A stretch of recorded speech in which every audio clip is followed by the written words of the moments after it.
বিশ্বের মানচিত্রের দিকে তাকালে আপনি ছোট্ট একটি জলপথ দেখতে পাবেন যার নাম হরমুজ প্রণালী। মাত্র ২১ মাইল চওড়ায় এই সরু পথটি দিয়েই বিশ্বের মোট জ্বালানি তেলের ২০% পরিবাহিত হয়। কিন্তু বর্তমানে এই শান্ত জলপথই হয়ে উঠেছে বিশ্বের সবচেয়ে বিপজ্জনক রণক্ষেত্র।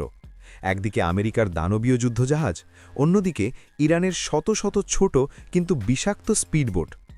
ইরান কেন এই পথটি বন্ধ করে দেওয়ার হুমকি দিচ্ছে, আর মার্কিন নৌবাহিনী কিভাবে ড্রোন আর মিসাইল দিয়ে ইরানের মস্কুইটো ফ্লিট বা মশার মতো ছোট নৌবাহিনীকে তাসের ঘরের মতো উড়িয়ে দিল?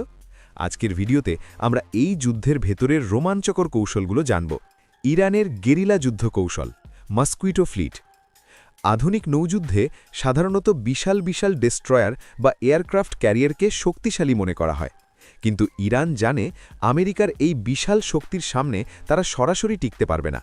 তাই তারা বেছে নিয়েছে এক প্রাচীন কিন্তু কার্যকর কৌশল, গেরিলা নেভেল ওয়ারফেয়ার।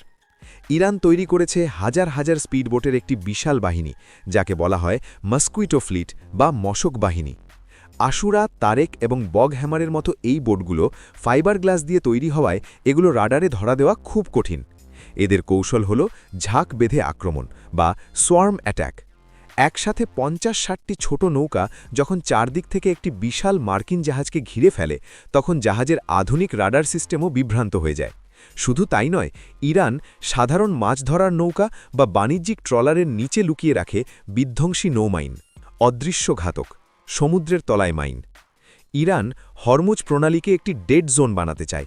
এর জন্য তারা ব্যবহার করে দুই ধরনের মাইন: কন্ট্যাক্ট মাইন, যা পানির ঠিক নিচেই ভেসে থাকে এবং জাহাজের সংস্পর্শে এলেই বিস্ফোরিত হয়; অ্যাডভান্সড বটম মাইন, এগুলো সমুদ্রের তলদেশে ঘাপটি মেরে পড়ে থাকে এবং জাহাজের ইঞ্জিনের আওয়াজ বা অ্যাকোস্টিক সিগনেচার শুনেই বুঝতে পারে ওপর দিয়ে বড় কোনো জাহাজ যাচ্ছে কিনা। ইরানের হাতে প্রায় ২ থেকে ৬ হাজার এমন মাইন রয়েছে, কিন্তু এই মাইনগুলো সাগরে ফেলার আগেই মার্কিন নেভি একটি নজিরবিহীন সিদ্ধান্ত নেয়। আমেরিকার কৌশল, বসিয়ে মারা বা প্রিএমটিভ স্ট্রাইক। আমেরিকা জানত একবার যদি এই মাইনগুলো সাগরে ছড়িয়ে পড়ে তাহলে সেগুলো পরিষ্কার করা যেমন কঠিন তেমনি ঝুঁকিপূর্ণ। তাই তারা গ্রহণ করল প্রিএমটিভ স্ট্রাইক বা আগাম হামলার নীতি। প্রথম ধাপ, মার্কিন গোয়েন্দা সংস্থাগুলো সিগন্যাল এবং হিউম্যান ইন্টেলিজেন্স ব্যবহার করে নিশ্চিত করে ঠিক কোন বন্দরে এই মাইনবাহী নৌকাগুলো রাখা হয়েছে। দ্বিতীয় ধাপ, নৌকাগুলো সাগরে নামার সুযোগই পায়নি। বন্দরে থাকা অবস্থাতেই মার্কিন ড্রোন আর মিসাইল সেগুলোকে লক্ষ্য করে হামলা চালায়।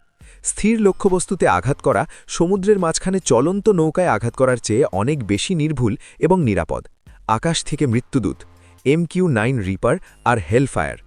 এই পুরো যুদ্ধে তুরুপের তাস ছিল আমেরিকার MQ-9 রিপার ড্রোন। এই ড্রোনের সেন্সরগুলো এতটাই শক্তিশালী যে রাতের অন্ধকারেও এটি তাপ বা হিট সিগনেচার দেখে শত্রুকে শনাক্ত করতে পারে। ড্রোন থেকে ছোড়া হয় AGM-114 হেলফায়ার মিসাইল। এই মিসাইলটি শব্দের চেয়েও দ্রুত গতিতে ছোটে। এমনকি ইরান যদি তাদের স্পিডবোট নিয়ে আঁকাবাঁকা পথে পালানোর চেষ্টাও করে, তাহলেও হেলফায়ার তার লেজার গাইডেড সিস্টেম ব্যবহার করে ঠিক নৌকাটির ওপর গিয়েই পড়ে। ভিডিও ফুটেজে দেখা গেছে একে একে ১৬টি মাইনবাহী নৌকাকে এই ড্রোন দিয়ে বন্দরেই পুড়িয়ে ছাই করে দেওয়া হয়েছে। ১০ দিনের মহাপ্রলয়, ৬০টি জাহাজের ধ্বংসযজ্ঞ। মার্কিন সেন্ট্রাল কমান্ডের এই হামলায় মাত্র ১০ দিনের মধ্যে ইরানের প্রায় ৬০টি যুদ্ধজাহাজ ও সাবমেরিন ধ্বংস হয়ে যায়। ইতিহাসের পাতায় এটি একটি বড় নৌ বিপর্যয় হিসেবে গণ্য হবে। সবচেয়ে নাটকীয় ছিল সাবালান নামক ইরানি ফ্রিগেটের পতন।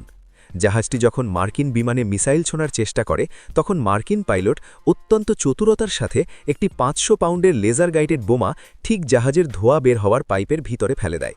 সেকেন্ডের মধ্যে জাহাজের ভিতরে থাকা নিজস্ব গোলাবারুদ বিস্ফোরিত হয় এবং জাহাজটি সমুদ্রের অতল গহ্বরে তলিয়ে যায়। হরমুজ প্রণালী কেবল একটি জলপথ নয়, এটি বিশ্বের অর্থনীতির চাবিকাঠি। মার্কিন নৌবাহিনীর এই কঠোর অপারেশন প্রমাণ করে দিল যে বর্তমান প্রযুক্তির যুগে সংখ্যা দিয়ে নয়, নিখুঁত রণকৌশল দিয়েই যুদ্ধ জয় করা সম্ভব। ইরান কি এরপর আবার নতুন কোনো কৌশল নেবে, নাকি হরমুজ প্রণালীতে শান্তির সুবাতাস বইবে? আপনাদের কি মতামত? ভিডিওটি ভালো লাগলে লাইক দিন এবং এমন সব গুরুত্বপূর্ণ যুদ্ধের ইতিহাস ও রণকৌশল জানতে আমাদের চ্যানেলে এখনই সাবস্ক্রাইব করুন। দেখা হবে পরবর্তী ভিডিওতে। ধন্যবাদ।